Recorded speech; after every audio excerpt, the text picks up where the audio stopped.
Welcome to Diversity Conversations, where we engage in thought-provoking dialogue to identify leadership solutions to today's most challenging conflicts.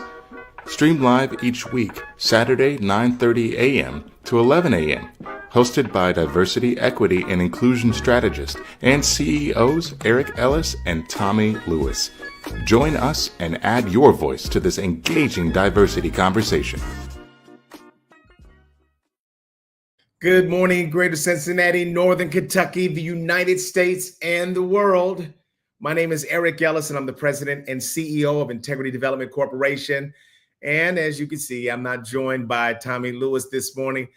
Tommy is out of town on location, and I hope I'm not going to be by myself, but if I am prepared with some conversation that we can have.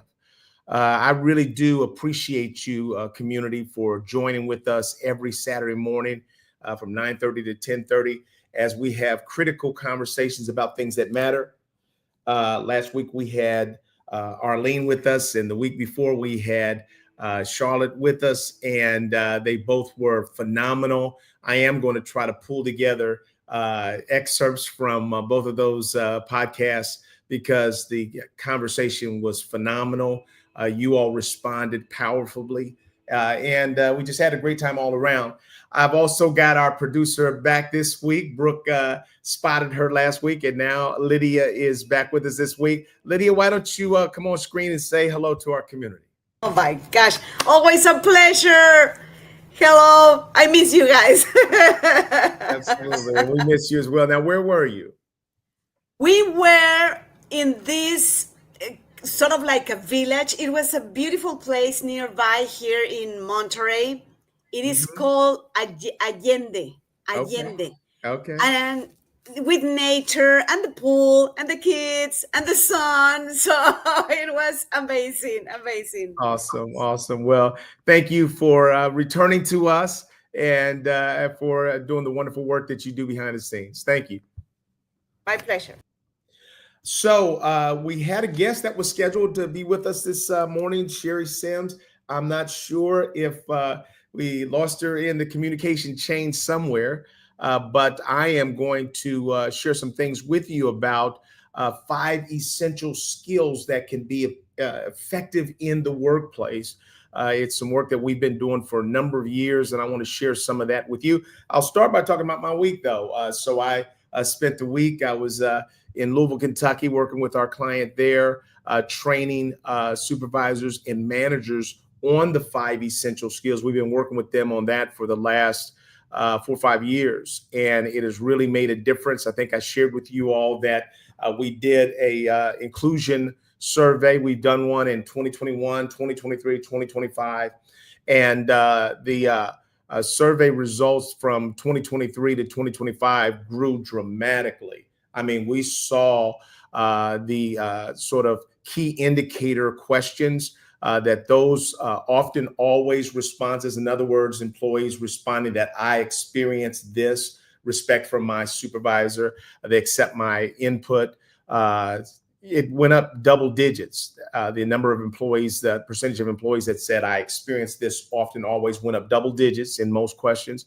And then the rarely never experience was almost cut in half, went down to single digits. And so we were real pleased by the work that has been done there structurally in terms of trying to change their culture. Their CEO is a huge advocate for creating a people-centered workplace environment. And at the end of the day, that's what we have to really focus on doing. So even though there are attacks that are happening on DEI, we in our organization pivoted about 7 years ago to a new concept that we call CORE. And CORE stands for culture, ownership, respect, and engagement. In other words, we believe at the end of the day, it really is about organizations focusing on building a strong, people-centered work culture. And we believe the O says that everybody has to take ownership in that. In other words, as I look at the research that we've done over the years, that employees experience as much or more conflict and challenge from their coworkers than they do from their managers. And so it's important, if we're going to see real change in corporations, in society, in our communities, in our country, in the world. It's going to have to take all of us taking ownership for our part in that. And then the R stands for respect. And so I believe that respect is one of the most powerful things that you can deliver to another person. I think it's a minimal requirement that we owe people our respect. And then at the end of the day, we also want the E stands for engagement. So we have focused on core for the last 7 years because I saw this day coming when there would be attacks on DEI and there would be efforts to dismantle that. And I didn't believe that respect is something that would be an easier target to sort of, try to take apart. And so we've got core councils now within some of the clients that we serve. And they are really doing the work of making sure that all people, and I have felt that from the very beginning, that it's important for us to do work that benefits all people. One of the things that one of the slides that I put up and oftentimes ask this question in many of the keynote addresses that I do, I put up a slide that says, what is the number one diversity issue in the workplace? And then I pause. And so people throw out things like it's classism, it's racism, it's unconscious bias, it's sexism. And I'll just say, no, it's none of those things. The number one diversity issue in most workplaces and in our society is the one that affects you. You see, at the end of the day, that's where people are coming from. They really have to, they're looking at what affects me. And I see, a lot of times people have looked at DEI. Many people have looked at it as almost like a birthday party for somebody else. I remember when my kids were young and my wife and I, every Christmas, man, right before Christmas Day, every Christmas Eve at 12 midnight, they'd come banging on our door and it's Christmas. And they would push my wife and I down the steps. And then they'd go in there, man, those little four bodies would go in there and they'd find the presents with their names on them. And they would tear off all the wrappers and throw the trash everywhere because you know whose job it is to clean up during Christmas. That's Dad's job. And so, so they would put all their toys by them and they would play with them for a little while. But after that, you know what they would do? They would look around to see what everybody else got. You know why?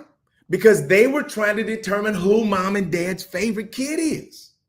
And so, man, I'll never forget the one Christmas, and I shared this before, the one Christmas that we bought Jillian, our only daughter. So I got 3 boys and a girl. Jillian's the oldest. We bought her an easy bake oven. I mean, man, the boys lost it. They were like, I knew it. She's mom and dad's favorite. They bought her an easy bake oven and it cooks real cakes. It was just crazy. And so, but I'll tell you, we never outgrow that. As adults, people are still looking around to see who are the people that are the favorites of management, of our bosses. And oftentimes people looked at DEI as a giveaway, if you will, for others. And so, if you were doing it right, it really was focused on all people. But for us, we transitioned to core. We still do inclusion work and DEI work, whatever an organization is interested in, we'll support them. But we pivoted to core. And now we've got some real data to show that when an organization focuses on creating structural change, you see a lot of times people that work in DEI, they don't want to admit that there were challenges with DEI. Number one, in too many instances, organizations were doing it from a performative standpoint. In other words, they might say things like this: we trained all of our entire workforce. Online training, like a 30-minute class, unconscious bias, maybe. And then they would say we trained everybody.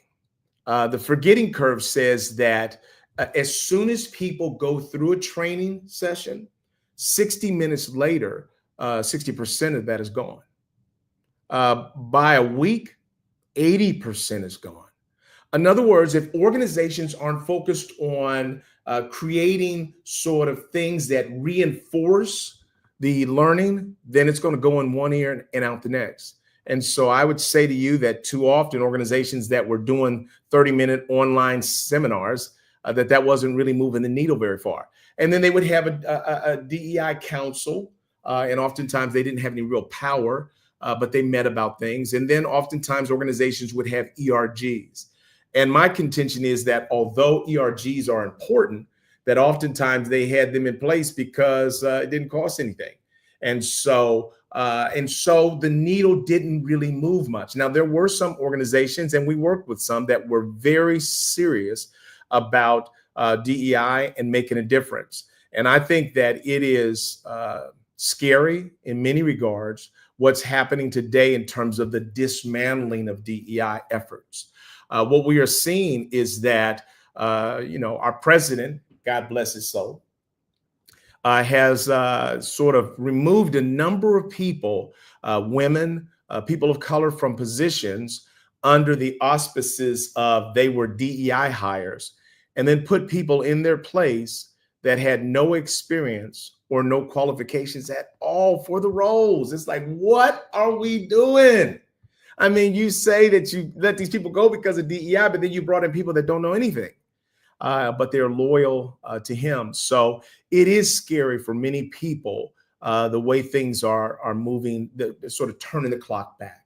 But here's what I'd say to you, community. I want you to listen to me when I say this to you, that too often we have put our focus on Washington and not on ourselves.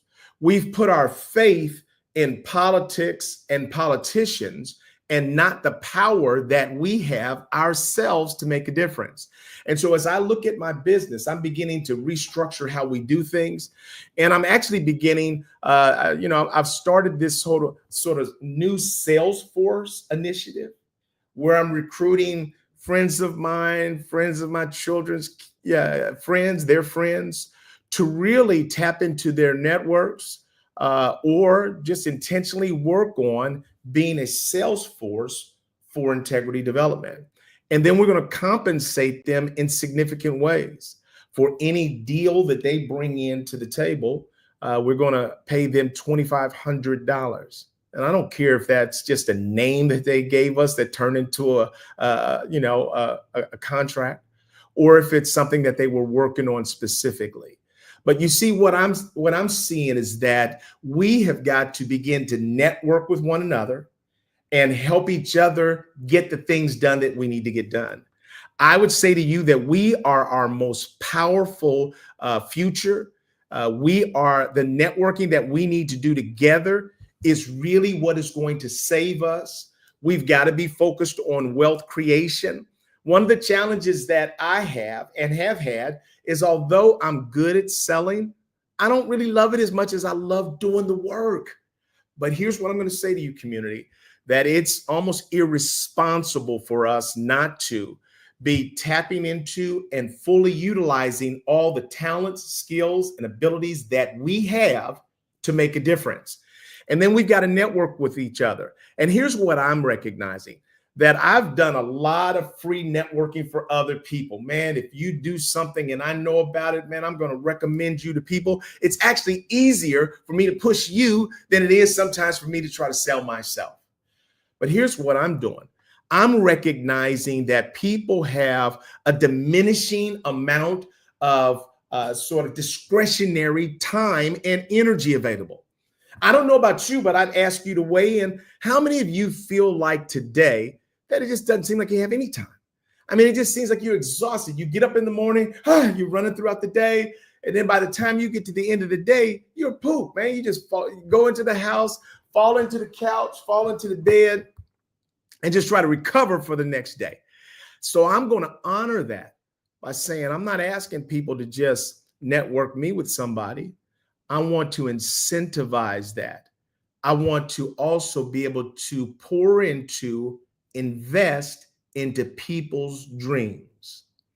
I've even talked to a couple of pastors and said that, if I get a chance to do a presentation to your congregation, let them know the things that we're doing.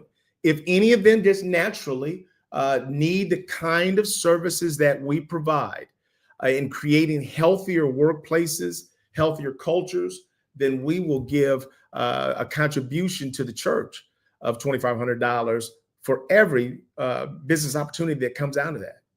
And so I've spoken to a few people, a few friends of mine, and they've said to me, Eric, man, this is powerful. Count me in. And I think it just becomes easier for people to invest their discretionary energy into making a difference for our organization and ultimately the organizations that we serve. I've been doing the work of, creating people-centered workplaces, creating respectful environments. I've been doing that work for over 3 decades. And I'm passionate about it. And I'm so grateful that I've had enough clients that have been serious about structural and institutional change that we're being able to really move the needle. And so today, one of the things that I want to do is I want to provide some insight to you around some of the kind of things that we train managers, leaders, and ultimately employees on. You see, we've done a lot of research in organizations. And over the years, here's what the people have said to us. Employees have said to us, number one, Eric, our management, they just don't listen to our perspective enough. And so I said, okay, tell me more. And then they said the second problem is that too often they're making decisions around my area without seeking my input. And so they don't seek my perspective. And so that's a challenge. And so the third problem they've said is that it's scary sometimes to be honest with our leaders. You can't really tell the truth. Nobody really wants to hear that. It's CYA, you've got to cover your own self. And so I believe that honesty, transparency is critical to success. And then the fourth area is people just don't feel like they have a sense of belonging. Like we used to go to Kings Island as a company. We used to do picnics, cookouts, things like that. We don't do that anymore. And then the fifth area was people felt like favoritism was occurring. Listen, organizations all across the country, around the world. And so we came up with 5 sort of essential skills that we work on with managers, with executives, with employees. Empathic leadership or empathic behaviors. Number 2, perspective taking, increasing skills around seeking out and benefiting from the perspectives of others.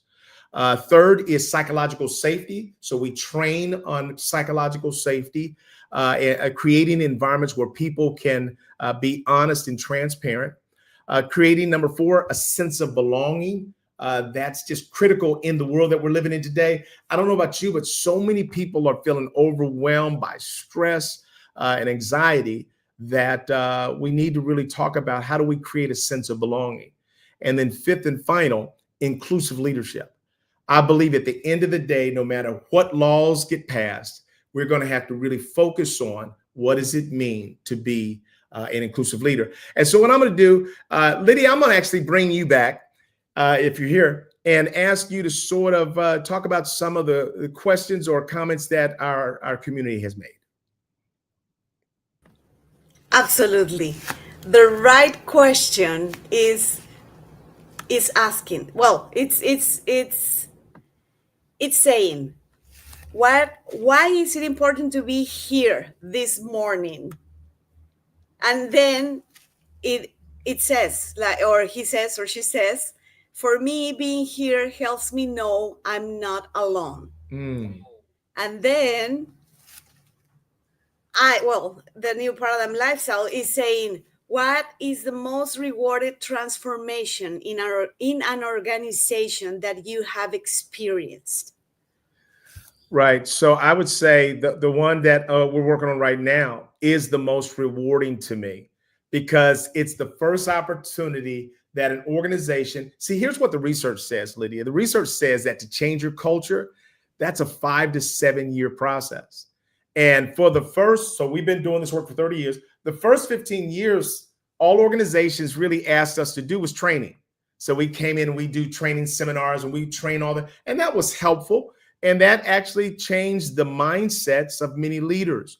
But ultimately, structural change, real cultural change doesn't happen through training alone. And so this organization, we've got about 3 organizations that are working on our core initiative.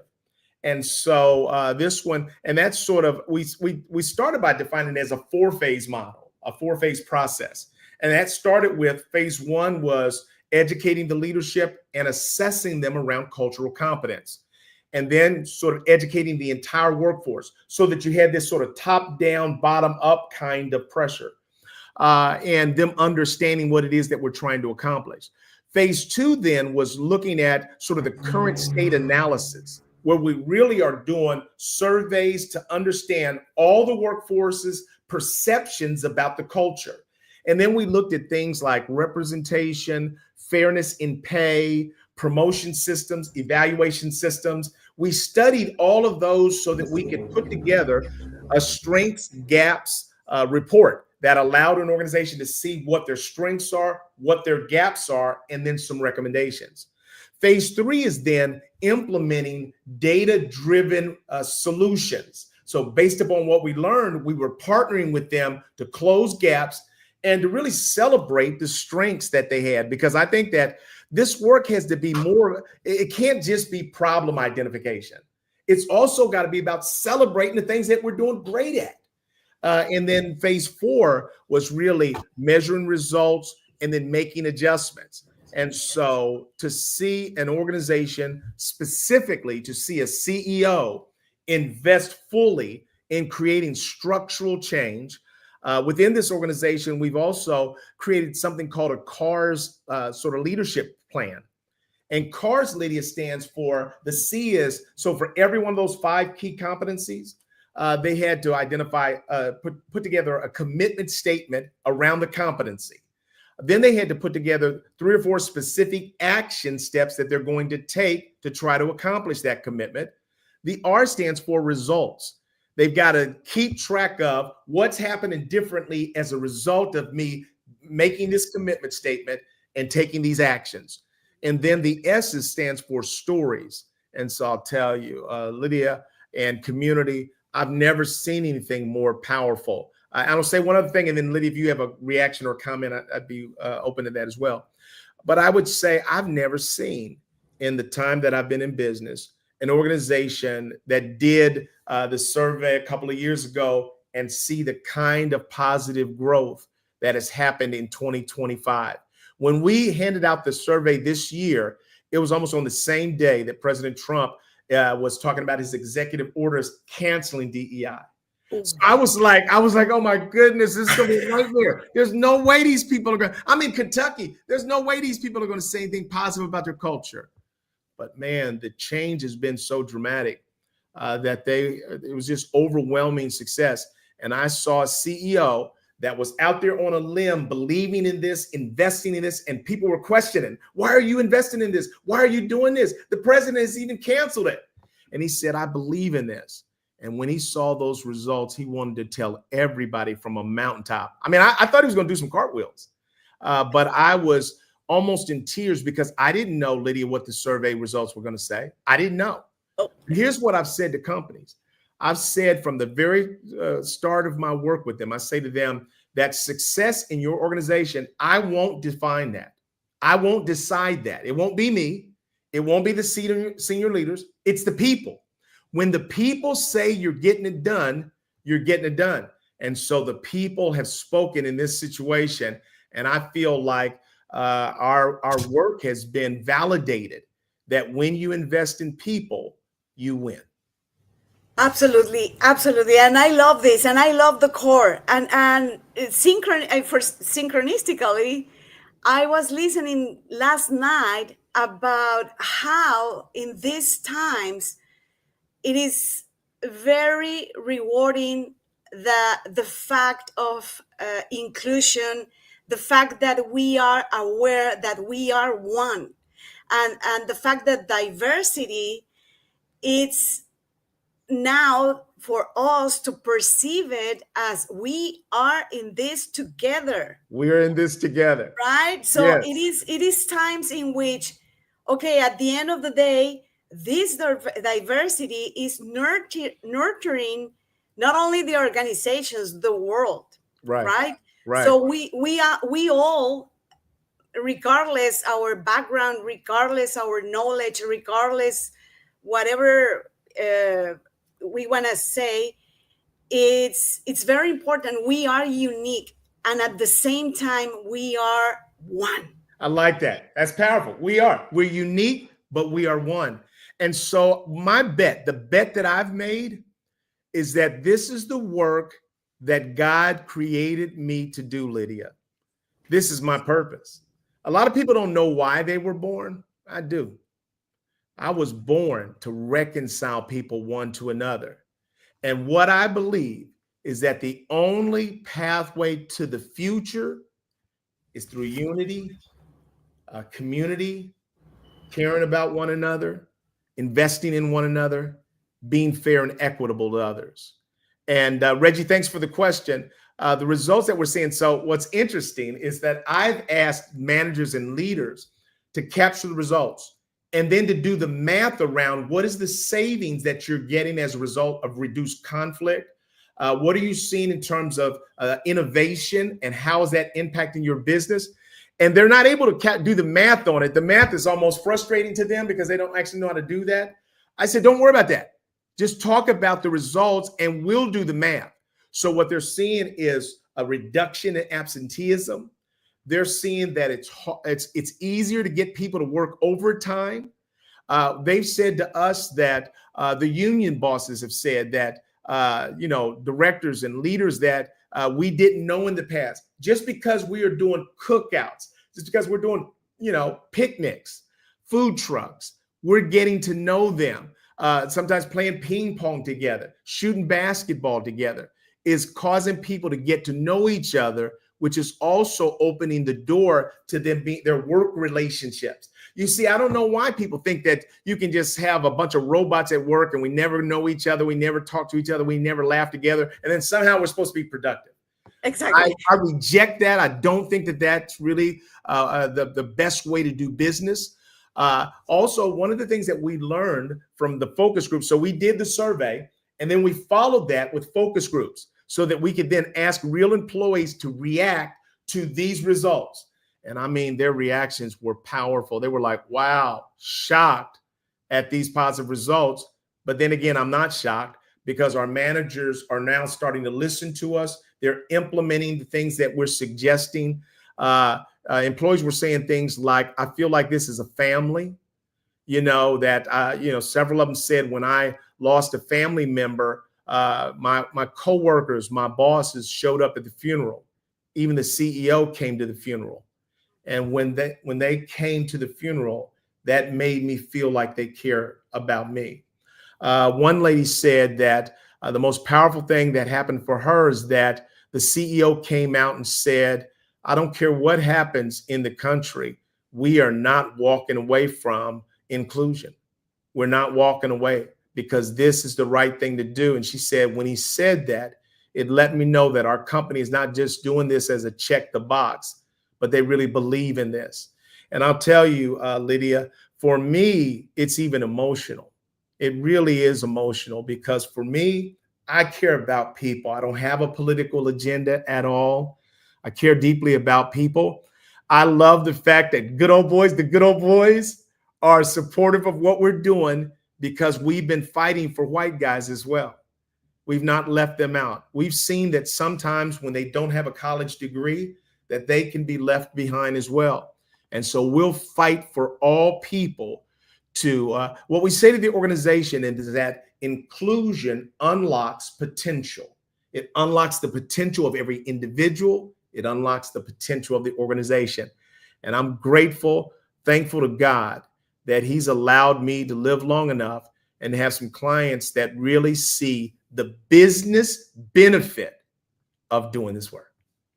Absolutely. Oh my gosh, this is so beautiful. And while I was listening to you, and when you said the word inclusion, again, is in inclusion, there's the acceptance of oneself, right?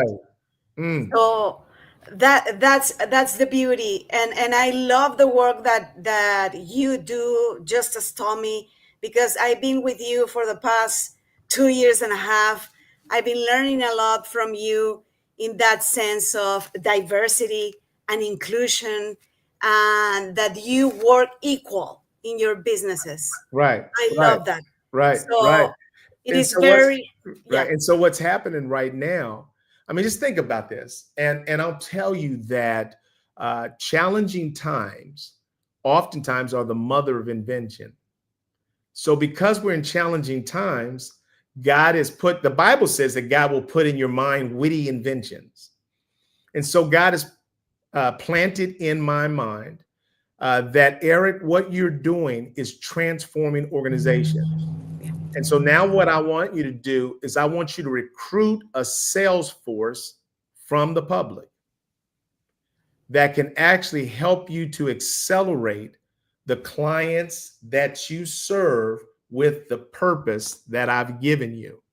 And that as people invest in trying to accelerate the growth of your business, but not just your business, but many of the principles that I've given you, that you're going to financially be able to benefit them right back.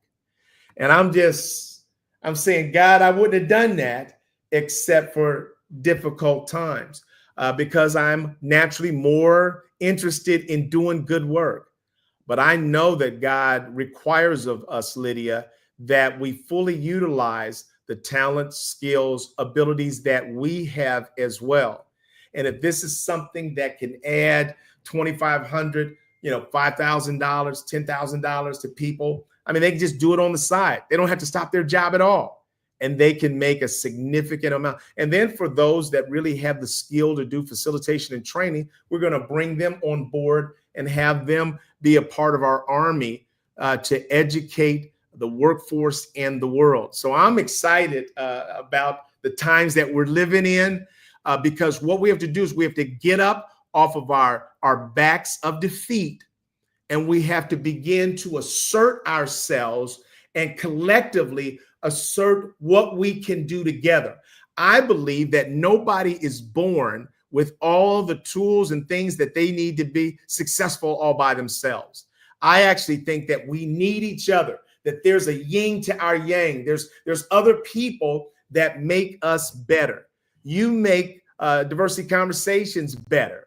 And so we're excited about that. I love that, and that's an inspirational idea. So, in case that somebody is hearing right now or listening to the replay or live, how can they join like that army, that sales army of yours? Good question. So we're finalizing our branded work around this so that we can introduce people to integrity. We can spell out the opportunity. This opportunity will be available for retirees. I mean, just think about that, Lydia. Exactly. I mean, just anybody, man. If they know somebody somewhere, if all they did was gave me a number to a person, and I talk to that person, and that turns into a deal, they're going to get a check for $2,500. That's amazing. And so I thought myself, I was thinking that, well, that's kind of a big number. But God says, no, the number that you're going to see will be bigger than that.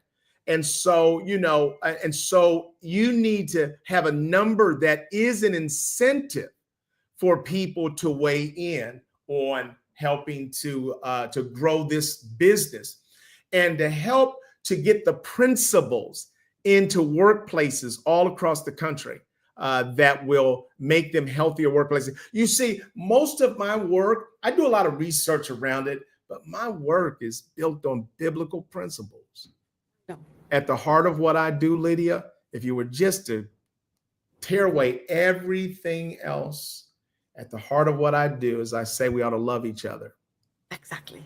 And I'm saying that when we love each other, we personally are more successful and our organizations are more profitable as well. The research backs that up, and I believe that as well. So let me bring up a couple of these slides. Is there anything else that someone said that I missed?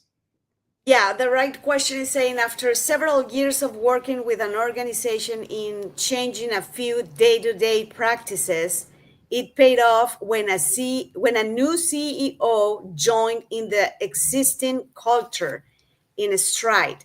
Change happens one room at a time.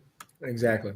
Exactly. And I've seen that happen. And so that's what we are working on. We're saying to organizations that this is not window dressing. This is not political. It's not identity politics. This is about business. And if you want to have a more successful business, then you have to really educate your workforce, starting with your leadership. Now, let me bring up this slide deck, Lydia, and then we'll share some things. And so part of what I'm talking about is mastering the 5 essential skills. And skill number 1 is empathic leadership, empathic listening, empathic behaviors, the ability to listen to and support the needs, feelings, and experiences of others. Research says that empathy in the workplace is the most important skill. Now, what a lot of employees have said to us is that their bosses that are the most people-oriented, their bosses, their supervisors that are the most empathic, oftentimes are the least celebrated by sort of upper management, sort of that upper mid-level manager. And because those people say, well, if the people like them, then they're probably being too easy on them and they're not holding them accountable. So that's one of the questions. That's one of the specific questions I asked during our focus group interviews is, because they said to me, look, Eric, the best supervisors aren't being celebrated by our upper leaders. And then I asked them, I said, well, they don't think that they hold you accountable. They said, no, what? They said that we are willing to go the extra mile for better people-centered leaders. And we are more open to constructive criticism and feedback from them because we know that they care about us. And so that's what the real truth is that when you display empathy, it doesn't mean you don't hold people accountable. And so empathy and accountability go together. And so that's one of the top skills. And then so one of the tools that we give people is empathic listening. And so we have a 5-step empathic listening model that says that you start with, so when a leader, when a coworker, if let's say you have a conflict with someone, you all have a disagreement, then let's sit down and let's engage in sort of empathic listening. And what that means is that you start by inviting the person to share their concern or problem that they may have with you. And the first step you do as a listener is an active listening posture, leaning forward, nodding your head, not interrupting. The second step is that you want to basically paraphrase what they have said to you. What I have found, Lydia, and community, is that oftentimes when we are in an argument or conflict with someone else, man, we're just both talking. I know growing up, I come from a big family. There were 5 of us. Man, we did debates all the time. And in a debate that we were having with our sibling, we didn't listen to what they were saying. We just waited till their mouth closed so we could jump in with our thing. And so it's like a cat chasing its tail. That's what conflict too often is like in the workplace and even in some of our individual relationships, that we literally are in a conversation. Reggie, you'll remember this, Reggie, because you attended our class at Solid Rock when Judy and I were teaching this skill around empathic listening. And so when you want to paraphrase back what they've said because you've been listening, then the first thing you want to start with is a tentative opening.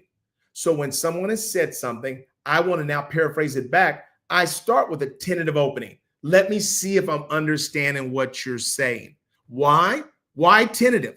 Because you're not for sure that you got it. I remember the first time Judy and I learned this skill some 30 years ago. Man, I thought it was the dumbest thing I'd ever heard. I just said, Black people don't even talk like this, all of that. And so I went home and I was okay for a couple of weeks. But then after 2 weeks, man, I went back to my same old debate sort of strategy. And I remember one day I saw myself flushing down again the toilet of argument and conflict. And so I reached up for the life raft of this tool, empathic listening. The first thing I recognized is that I didn't hear anything she said. Why? Because I wasn't listening. I was preparing my argument. So I had to ask her, can you restate what you said? And then she restated it. And I didn't start with the tentative opening. I said, this is what, no, wrong. And so finally, it took me probably 3 or 4 times to finally begin with a tentative opening. Let me see if I'm understanding what you're saying. And then the third step is sort of express, sort of the message content. So here are the ABCs of what you said, and here's the feeling. So it sounds like, Judy, what you're saying to me is that too often I'm leaving trash around the room, especially trash with food. And you'd like me to pack that all up, wrap it up, take it down to the trash. And because that's kind of frustrating to you because sometimes it draws fruit flies and you're sick of them. Is that what you're saying? And so the 4th step is check for accuracy. So you have to say that the content, it sounds like you're saying, I'm leaving food around the room. You want me to sort of wrap it up, tie it up in a plastic bag, take it down to the garage, put it in the trash. You're frustrated about that because it is allowing too many fruit flies to be in our room. Is that what you're saying? So check for accuracy. And then when they say, yes, that's what I'm saying, that's when you know. So empathic listening is the only way to demonstrate that you understand what people have said. The other thing that it does for you, community, is it moves you from debate mode. So at home, whenever I say, Judy, or to one of my children, Eric, Jillian, let me see if I'm understanding what you're saying. You know what it's akin to? Raising a white flag, saying I'm no longer interested in arguing and debating. And it takes me out of that aggressive mode, if you will. And then the last step is, is there anything else that I can do, to help? And so empathic listening is a powerful tool to use in the workplace. It is. And I like to say something in here because then we can have a conversation. You said something very important. It is not a confrontation. Every relationship with our spouses, with our partners, with the boss, with anyone, with the lady in the bank, right? It's just like, okay, let me check if I'm getting this.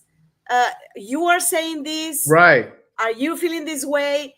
Then we have a connection. And I love the channel, The Right Question, because it's asking the right questions so we can connect.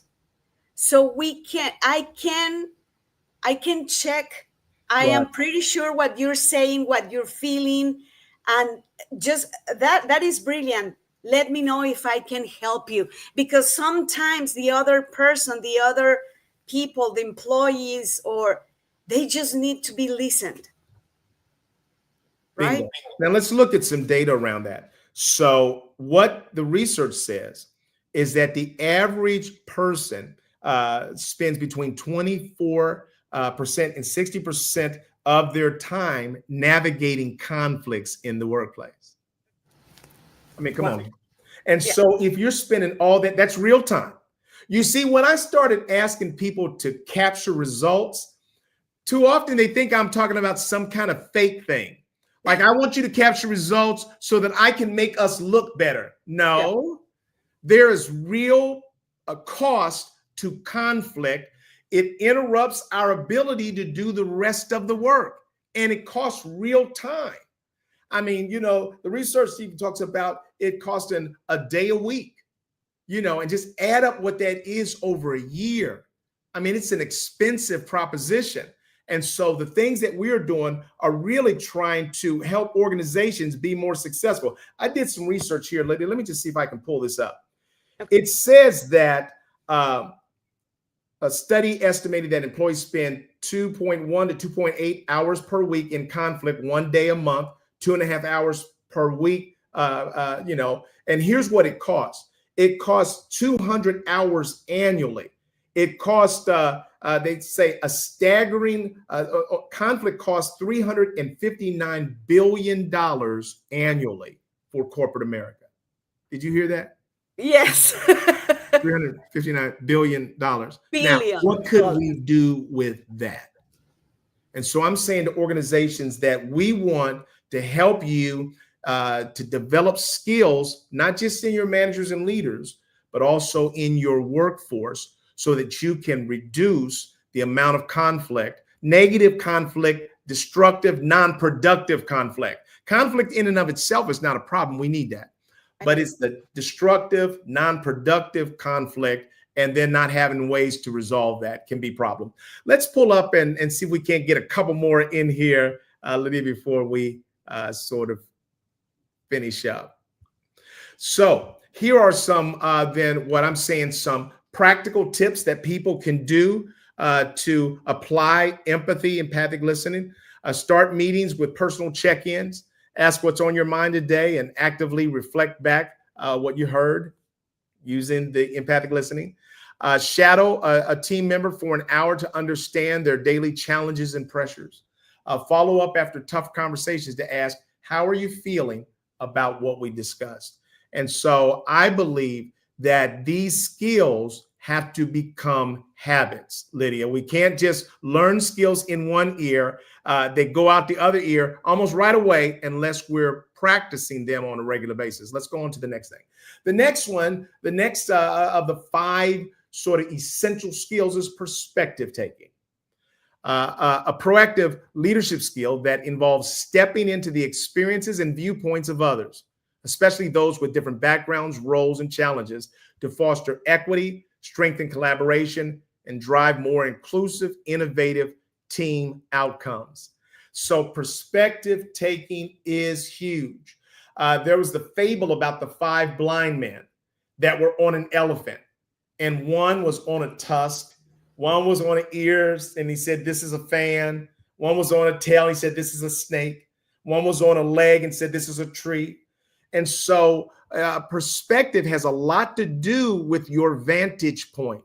And so what we're trying to do, so I was working with a major auto manufacturer, Lydia, and the team members were telling us that the company should not be launching the new car that they were launching. And so I told that to the CEO. The team members were saying, we have too many new employees. They've been trained, but they actually don't know how to do everything right. And we're having too many sort of flaws. And so they were saying we need to delay the launch. The president was an outstanding person, but they said to me, Eric, finance and sales is saying to us, we've got to get these vehicles out the door. The saddest moment that I ever had with that company when I saw on major news networks, nightly news, that they were going to have to spend $259 million to pay for recalls because they hadn't listened to or valued the perspective of the people that were on the front line. What I'm saying to you all is that some people call these soft skills. They're actually essential skills. That's why we say 5 essential skills. This is not about soft skills. This is about essential skills that deliver powerful business results. Let me come out. Lydia, if you have a comment about that, feel free. Otherwise, yeah, absolutely. I've heard that story about the elephant when I was like a teenager, and it was very powerful in my life. Mm-hmm. I've learned from that story that all truths are truth. All truths are true, something like that. My point in here is that everyone has their own perspective, and it is value.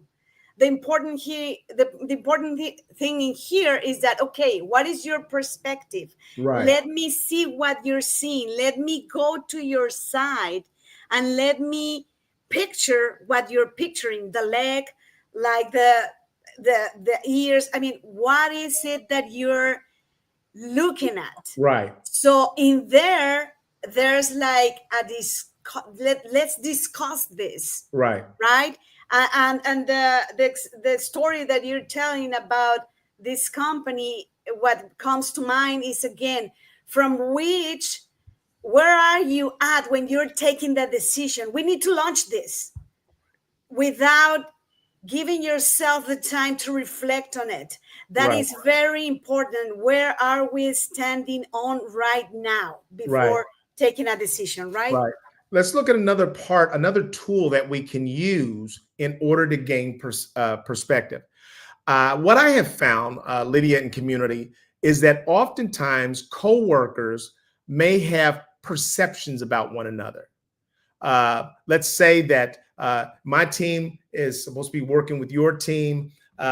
We sent you a document. You said to us that you'd get it back to us in 2 weeks. Now here we are a month later, and we still haven't received that back.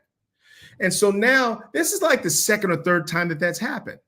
So in our team, we're sitting around talking about they don't respect us. That's garbage. And so we operate as though the perception that we have about that team is accurate. And so what we believe is that instead of stereotyping or making assumptions about people's actions and their beliefs, we actually can engage in a 3-step perception checking process. And what this does, this allows you to have a conversation with somebody. Hey, Lydia, do you mind if we chat? The first step is describe the behavior that the person or team has said or done, and be specific. So I might say to you, Lydia, we talked a few weeks ago about this project and needing you all's element, 2 weeks ago. And now it's been a month and we still don't have that.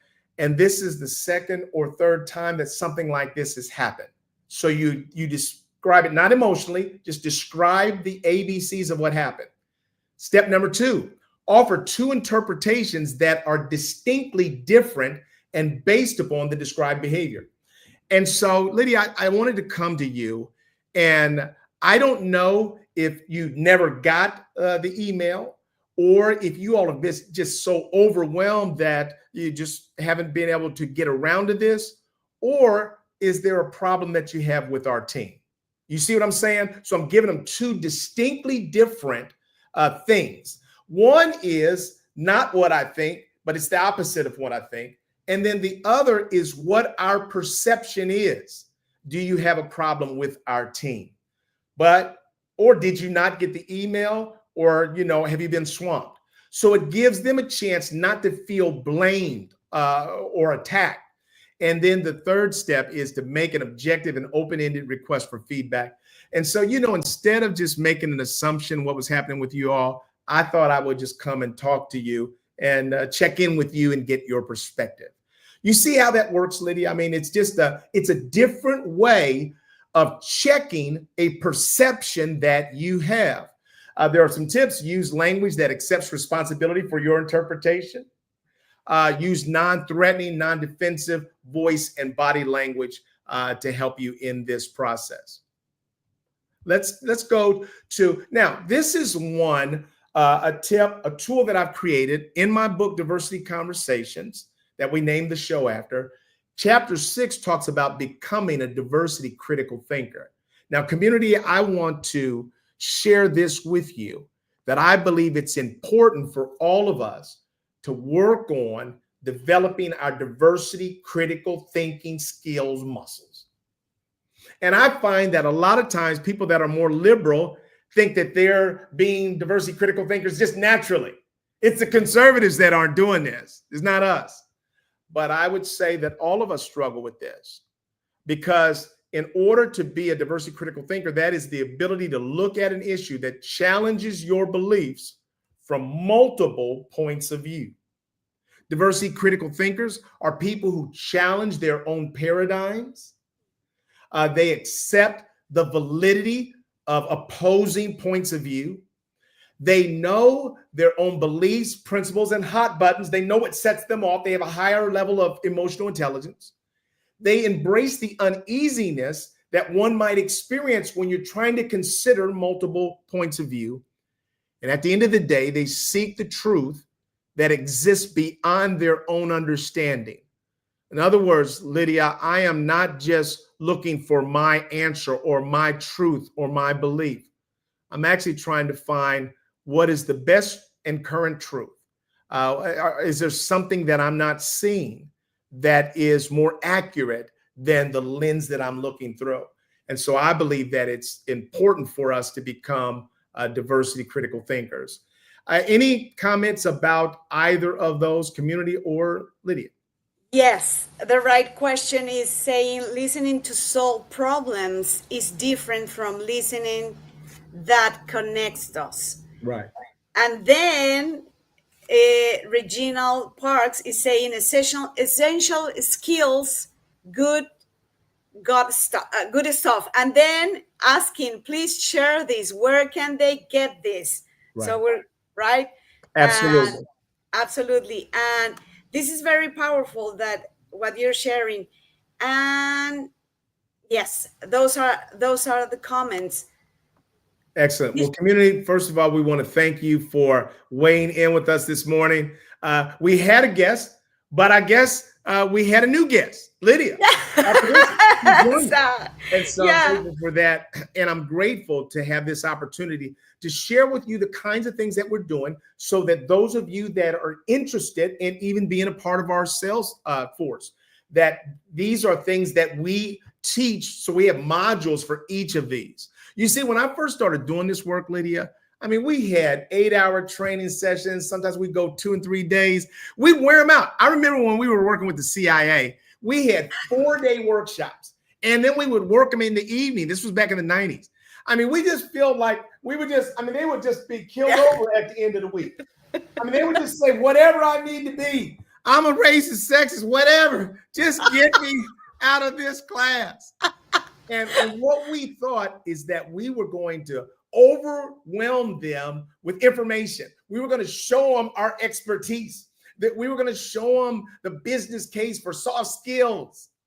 And really, we weren't people friendly at all. And so today, we give people smaller bites.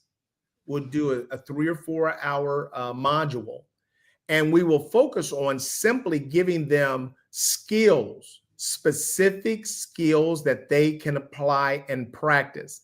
Because at the end of the day, it's not about people's philosophies. It's about people's behaviors. How are we behaving in the workplace?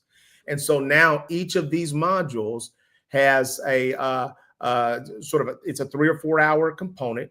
We oftentimes follow that up with coaching, and then we do this leadership plan.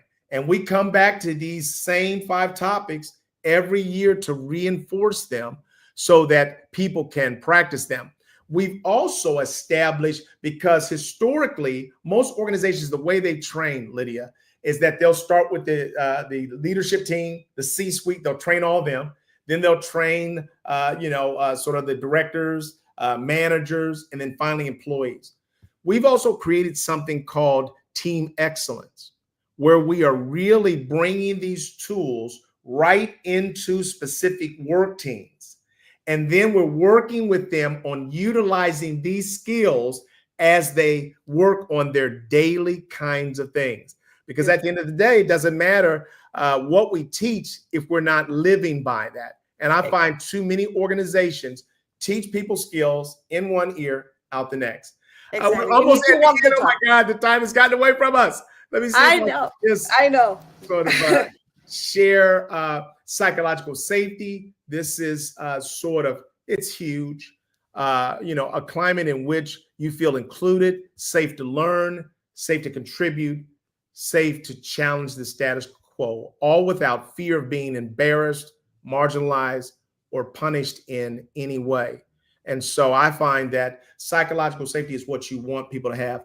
I love that my team feels psychologically safe to share with me how they feel about things that I've written before I send things out. They have literally saved my bacon because they're able to bring things to my attention. My finance director has the full right to give me any kind of feedback about spending or anything we do. She manages our budget, our money, our resources, because I trust her like nobody in my world. And I listen to her because I want her to have the kind of psychological safety, the freedom that she can help us be the best that we can be. And And so, I gotta say, I'm yeah, part of your team, and yeah, I totally feel like that. I mean, I feel that I can be myself, that give you ideas, and that you're listening. I am free to be me with you. right. I am so grateful to be part of your team. Absolutely. Thank you for that, Lydia. And here's what I would say to you, community, that if people aren't free to give you their best, you're literally wasting their talent. And you're depending on yourself to have all the best answers and solutions. Now, I'm pretty creative in my thinking, Lydia, but I absolutely am not better by myself than I am with you and Tommy. I mean, we are better together. And so I never want to be working with people and then somehow not creating an environment where we can get the most out of them. And so I love the work that we do. I love that each and every day we have the opportunity to get better. And I believe that these 5 essential skills and the way that we approach organizational change through CORE is a game changer. It is what is needed in times like this.